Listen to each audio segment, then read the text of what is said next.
জামালপুরে সংসদ সদস্যের ব্যক্তিগত সহকারী পরিচয় দিয়ে প্রতারণার অভিযোগে আবু হুরাইরা খালিদ নামে এক ব্যক্তিকে গ্রেফতার করেছে পুলিশ। রোববার রাতে বগুড়ার গাবতলী থেকে তাকে গ্রেফতার করা হয়। সোমবার জামালপুর জেলার পুলিশ সুপারের সম্মেলন কক্ষে এক সংবাদ সম্মেলনে এ তথ্য জানান পুলিশ সুপার কামরুজ্জামান। গ্রেপ্তার খালিদ নাটোরের সিংড়া উপজেলার বালুয়া বাসুয়া এলাকার জাহিদুল ইসলামের ছেলে। জানা গেছে, সম্প্রতি জামালপুর ৫ আসনের সংসদ সদস্য আবুল কালাম আজাদের এপিএস পরিচয় দিয়ে নেতাকর্মীদের ফোন দিয়ে বিভিন্ন সময় প্রতারণা করেন খালিদ। এর আগেও তিনি মন্ত্রী এবং রাজনৈতিক নেতাদের এপিএস পরিচয়ে নানা প্রলোভনের ফাঁদে ফেলতেন মানুষকে। তার বিরুদ্ধে রাজধানীর পল্টন, সাভার ও নাটোরের সিংড়া থানায় মামলা রয়েছে।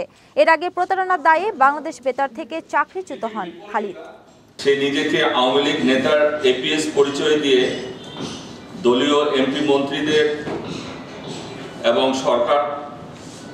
সরকারস্থ বা সরকারি উচ্চপদস্থ কর্মচারীদেরকে বিভিন্নভাবে পদ পদবি এবং প্রলোভনের ফাঁদে ফেলে।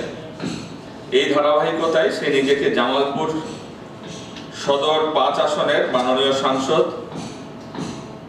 জনাব মোহাম্মদ আবুল কালাম আজাদ মহোদয় এপিএস পরিচয় দিয়ে বিভিন্ন নেতাকর্মীদের প্রতারণা করার অভিযোগ আমাদের কাছে আসে।